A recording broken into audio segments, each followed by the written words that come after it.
עבדתי פה 52 שנים, ויצאתי בלי פנסיה.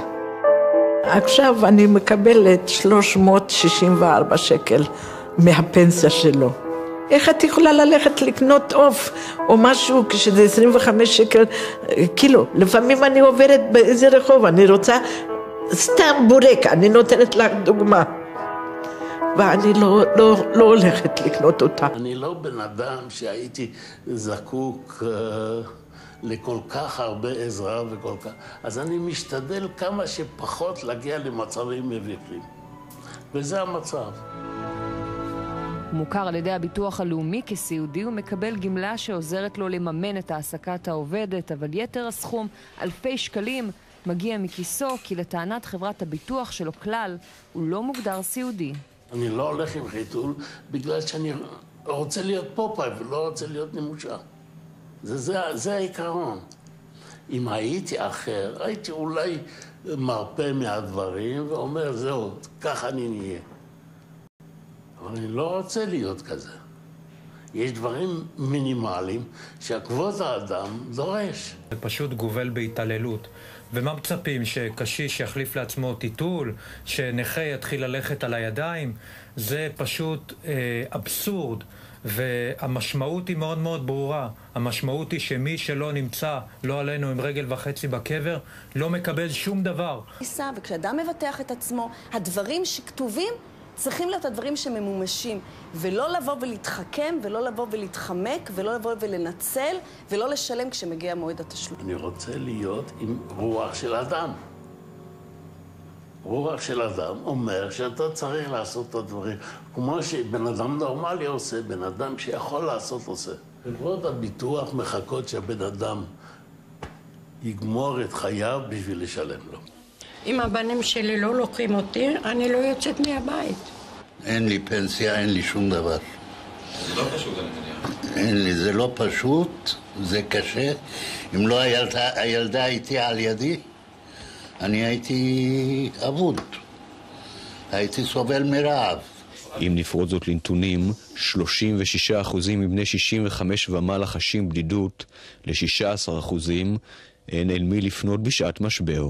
עיקר הבעיה זה הנושא התקציבים, כי ככל שתוחלת החיים עולה, הקשישים צורכים יותר שירותים, והמדינה צריכה להקצות לזה הרבה יותר משאבים. 800,000 קשישים חיים בישראל, כמו כולם, גם הם רוצים בעיקר דבר אחד. רק בריאות חסר לנו קצת. ללכת ברגליים. יש לי הכל, אבל חסרה לי אישה בבית. גם אני. אני לפעמים אין לי מה לאכול.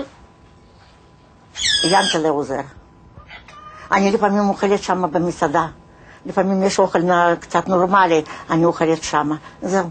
זה אני חיה. זהו.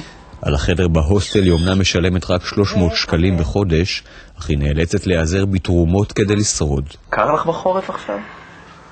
מה אני אגיד לך? אני מתלבשת טרייניק הכל. אין לי לא חימום, לא שום דבר.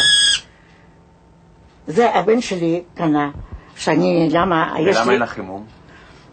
אין לי חימום. אני לא יכולה לקנות הכל. אי אפשר. אני חיה מיד על הפה. כל החיים הייתי על הגובה.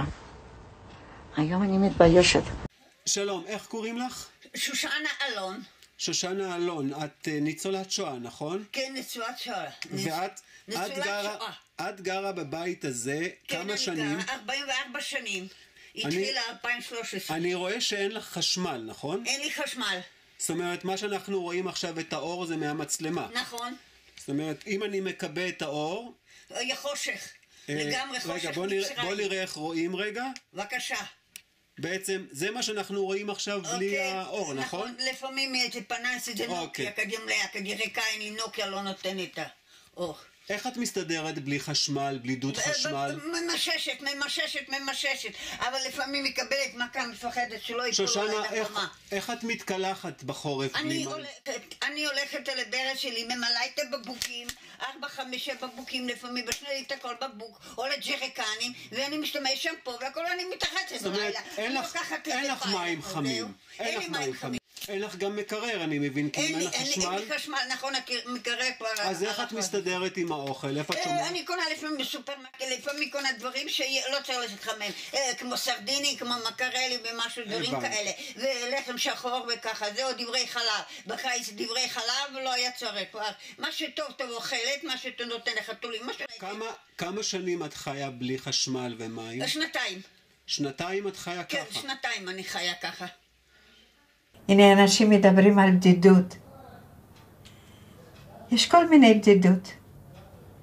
אחד, מה שקשה מאוד, כשאדם שמח, והוא עבר איזה מבחן, ואין לי מי לספר.